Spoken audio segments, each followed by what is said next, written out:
It was 2 a.m. on a Tuesday. I'd just gotten home from a 36-hour shift at the hospital. My feet so swollen they barely fit in my shoes. The apartment was sterile. Silent. He was waiting for me. My father. Dr. Michael Harrison. Sitting in the dark in his armchair. His face like stone. He wasn't looking at me. He was looking at my tablet. My art. He held it up. "I saw your laptop," he said. His voice was dangerously quiet. The one he used in the R before a bad outcome. "You're throwing away a decade of work. A medical degree. For this," he waved the tablet, displaying a complex digital sculpture I'd spent a month on. "This? Digital. Garbage. You are an embarrassment." He stood up. And for the first time, he looked at me. "Get out. Have you ever been told your passion is a waste of time, or a frivolous hobby? Let me know your story down in the comments." I read them all. I didn't cry. I didn't beg. I just turned, walked to my room, packed a single duffel bag, and left the life I was supposed to have. As I walked out of that old money Lincoln Park brownstone, I realized it had never been a home. It was a residency, a museum to the Harrison medical legacy. My father, Dr. Michael Harrison, was the chief of surgery. My mother, Jennifer, was the chair of the hospital guild. My older brother, Christopher, was the golden child, a surgical resident who breathed the sterile air of the OR like it was oxygen. And then there was me, the black sheep, the one who saw systems and beauty, not just blood and charts. Growing up, our family dinners weren't dinners. They were grand rounds. We'd sit at the massive, dark mahogany table, and my father would grill us. "Christopher," he'd say, "describe the differential diagnosis for a patient presenting with acute epigastric pain." Christopher would lean forward, his eyes bright. "Well, first you'd rule out myocardial infarction, but it's more likely acute pancreatitis, cholecystitis, or a perforated ulcer." He thrived. He was my father's mirror. Then, my father's eyes would turn to me. "Sarah, your anatomy, midterm. 94. Yes. Sire? 94 is not 100. 94 is what the second best student gets. The Harrisons are not second best." My mother would just smile tightly and rearrange the silverware. Her entire life was a performance for an invisible audience. Her favorite phrase, the one that haunted my childhood, was a hissed whisper. "Sarah, what will people think?" I was the family's greatest liability. The one who, at 15, had taken a welding class and built a small, abstract sculpture of a bird. I'd brought it home. So proud. My father looked at it, his lip curling. "A waste of good metal," he said, and went back to reading his medical journal. I buried the sculpture in the back of my closet. The day I got my white coat at the med school ceremony was supposed to be the proudest day of my life. My father took the photo, his hand heavy on my shoulder. I smiled. But all I could feel was the starched cotton collar. It wasn't a coat. It was a straitjacket. I didn't have the words for it then.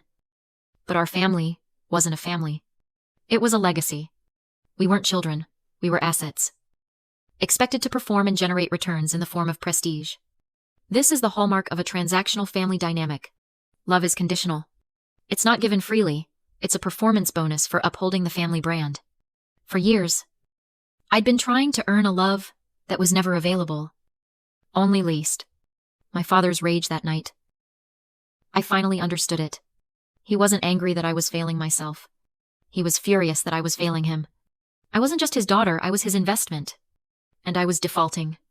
So I was out. 25 years old. Disowned. With $10,000 in savings and a duffel bag of clothes that smelled like antiseptic. The first thing I did was walk to a dumpster behind a diner and throw away my gray medical scrubs. I watched the white fabric disappear under a pile of coffee grounds. It was the first time I'd breathed in a week. That night, I moved into a tiny shoebox studio in a bad neighborhood. The rent was cheap, and the walls were paper thin. I got a job as a barista. The irony hitting me hard. All those years of brutal academic pressure. All that prestige. And here I was, frothing milk for $8 an hour. This was my cheerleading, my endurance phase. But the nights were mine. I bought an old, refurbished processor with my first paycheck. I didn't sleep. I just worked. I poured all of it, the rage, the grief, the humiliation, the 25 years of being invisible, into my art.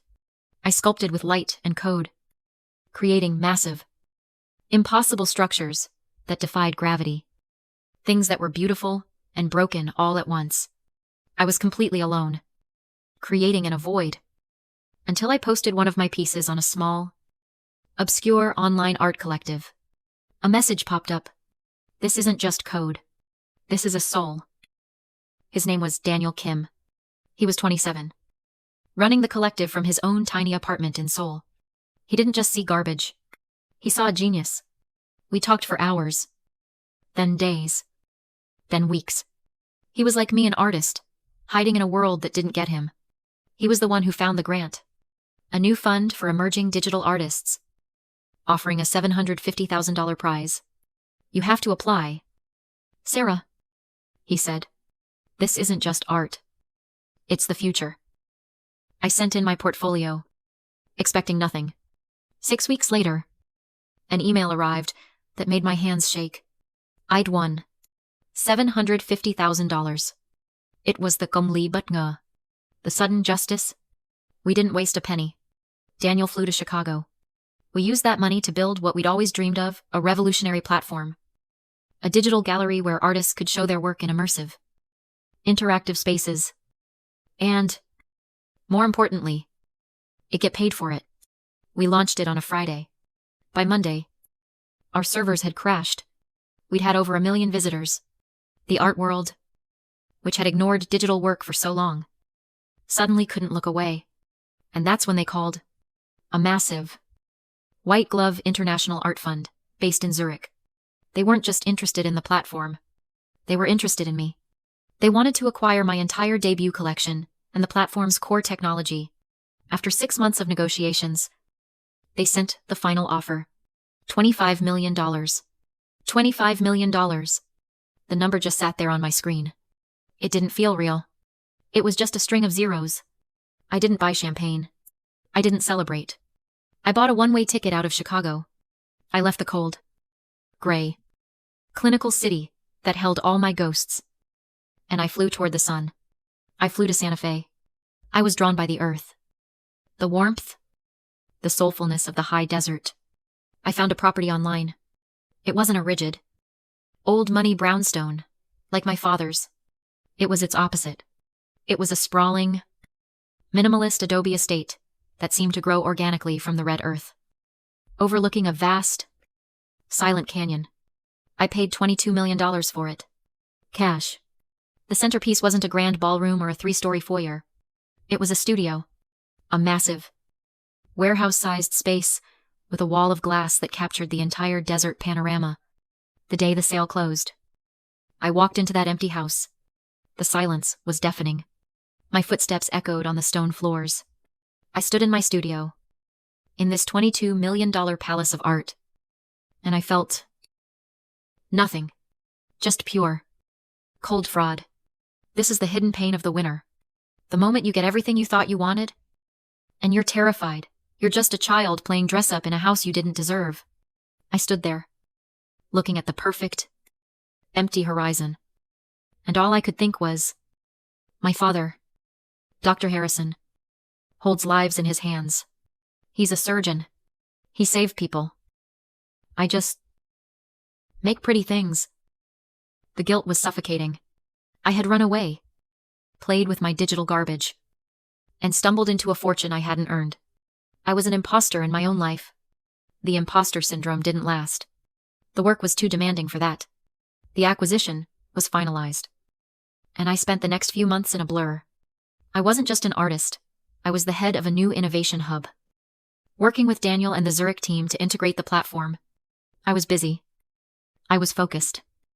And for the first time, I was working on something that felt like me. I was working so hard, In fact, that I almost missed the email. It was from a journalist at Art Forum. It's basically the Bible of the contemporary art world. They wanted to do a feature on me. The article came out 3 weeks later. The cover was a minimalist shot of my studio, the desert glowing in the background.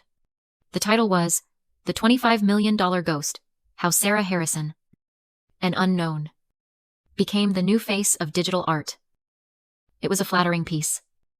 Mostly. It detailed my mysterious exit from the prestigious Harrison medical dynasty, as they called it, and my sudden, explosive arrival in the art world. It was filled with stunning, glossy photos of my Santa Fe estate, the studio, the infinity pool, the vast, open-concept living space. I read it, felt a strange, detached sense of accomplishment, and went back to work. 2 days later, my phone buzzed. An unknown Chicago number. I almost didn't answer. I hadn't spoken to anyone from that city in almost a year. But a cold curiosity made me hit the accept button. Hello. A voice I hadn't heard in 18 months. Hey. Sis. Long time no see. Christopher. His voice was slick. Fake friendly. The one he used on wealthy donors at hospital fundraisers. I could practically hear the manufactured smile. What do you want? Christopher. Whoa. Straight to business. Huh. Just calling to say hi. Saw that article. Art Forum. Very impressive. And... wow. That's a... hell of a house you got out there. My stomach turned to ice. There it was. Mom and Dad saw the article. Too. He continued, his voice dripping with false casualness. And? You know, we were all talking. It's been way too long. We were thinking, we should all come visit. Fly out this weekend. You know, to reconnect. Reconnect. The word hung in the air. A perfect, glitteringly. This wasn't a reconciliation. This was an invasion. They hadn't called when I was disowned. They hadn't called when I was serving coffee and half starving. They hadn't checked to see if I was alive. But now, the $25 million ghost had a $22 million house. And suddenly, they missed me. They wanted to reconnect. This was the twist Hung Sao, the deep twist. The first twist was the money. This second twist was the revelation of their true, rotten core. Their Toriak. Their crime wasn't just cruelty. It was that their love was purely, shamelessly transactional. And the Art Forum article was the first invoice they'd received. I felt a cold, sharp clarity. Fine, I said. My voice was as flat and hard as the desert floor. This weekend? I hung up before he could reply. This wasn't a family reunion. It was an audit. And I was finally ready for it. They arrived on Saturday morning, stepping out of a black rental SUV into the bright, high desert sun. They looked out of place. My father, Michael, in a pressed blazer. My mother, Jennifer, in pearls and a silk shell top. Christopher in loafers. They looked like Chicago, rigid and gray, dropped into the warm, earthy colors of Santa Fe. I met them at the door. My mother tried to hug me. A stiff, awkward gesture. I didn't return. Sarah. You're home, she said, her eyes wide as she stepped into the great room. It's vast. It's different from Lincoln Park, I said. They were visibly stunned. I watched them take it all, in the 20-foot ceilings. The wall of glass looking out over the canyon. The warm light. The personal, human art I'd collected. It was the opposite of our childhood home. Their brownstone was dark, heavy, and cold, filled with furniture that was meant to be looked at, not lived in. My house was light, warm, and personal. I gave them the tour, feeling like a real estate agent in my own home. I was polite, detached. This is the studio, I said, opening the doors. They just stood there, silent. Christopher walked over to one of my unfinished digital sculptures.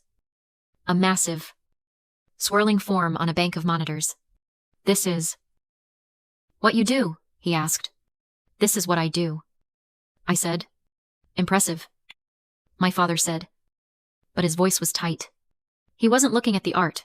He was looking at the size of the studio. He was calculating the square footage. We had lunch on the patio. The food was beautiful. A local chef had prepared a southwestern feast. But the tension was so thick, you could barely breathe. My mother tried to make small talk. This salsa is lovely. Sarah, did you make it? It was catered. Mom. Oh, of course. Christopher stared at his plate. My father swirled his water glass. His jaw set. Finally, after the plates were cleared, he set his napkin down. He cleared his throat. Sarah, he began, looking at the mountains. Not at me. We didn't just come here to see the house. Here it is. I thought. Your brother? He paused, struggling for the words. His private practice is struggling. He took a significant risk. The loans are. They're significant. I looked at Christopher. He was staring intently at his own hands. His face pale. The golden child. The surgical resident who could do no wrong. I wouldn't even meet my eyes. My mother jumped in. Her voice suddenly bright and supportive. We thought. Sarah. Given your success. She gestured around at my home. At the canyon. At the clear blue sky. As if all of it was just a financial statement. We thought you could help. She said. An investment. Really? To help your brother. To keep the Harrison name strong. And there it was. The man Terhui. The public self-destruction. It wasn't a reconciliation. It wasn't an apology. It was a business proposal. They hadn't flown across the country to see their daughter. They had flown across the country to see their ATM. I felt a strange, cold, calm settle over me. For the first time in my life, I wasn't hurt. I wasn't angry. I just saw. I saw them for exactly what they were. They didn't come here for me. They came here with a bill. I let the silence sit for a moment. Letting their request hang in the warm desert air, I looked at each of them. My mother, Jennifer, twisting her pearls, desperate for a return to the comfortable lie. My brother, Christopher, the golden child, now just a weak man staring at his lap. And my father, Dr. Michael Harrison, the head of surgery, a man who could hold a human heart in his hands, but had no idea what to do with one. I felt nothing. No rage. No old, familiar pain. Just clarity. You didn't come here to reconnect, I said. My voice was quiet, but it cut through the silence. You came here with a bill. My mother started to protest. Sarah, that's not fair. We're your family. No, I said. It wasn't a shout. It was a statement. A fact. My father's head snapped up. He wasn't used to that word. No, he repeated. As if he'd misheard. No. I said again. I won't be investing in Christopher's practice. I won't be keeping the Harrison name strong. I'm done with that name. I stood up. They looked so small from where I was standing. I used to be so desperate for your approval. I told them. I spent 25 years tying myself in knots. Trying to be the second best, Harrison. But when you threw me out, you set me free. And I met people who actually see the world for what it is. I thought of my mentor, Mary Thompson, the 60-year-old gallery owner who'd taken me under her wing when I first got to Santa Fe. Mary taught me the difference between your world and mine. I said. She said you. Dad. You live an extractive life. Everything is a transaction. You use medicine. Not to heal. But for status. For money. For control. You don't see Christopher as your son. You see him as a legacy asset that's underperforming. My father's face went white. Christopher flinched. You came here today to extract from me. I continued. But I'm building a generative life. My work. This digital garbage. It builds community. It inspires. It creates new value in the world. I walk to the edge of the patio, looking out at the canyon. I am making an investment. Actually, I just finalized the papers. I'm funding a community art studio in Santa Fe, a place for underserved youth. Kids who are like I was. Kids who are told their passion is a waste of good metal. I'm giving them the tools and the space to build. That is my legacy. Dad, not yours. I turned back to them. They were silent. Defeated. Finally seeing me, clearly. Not as a daughter, but as a power they had lost. The guest rooms are ready, I said. My voice flat. But I think you should leave. My father stood. For a second, I thought he would yell. That I'd see the old rage. But there was nothing. Just a cold. Empty void. He nodded. Once. Jennifer. Christopher.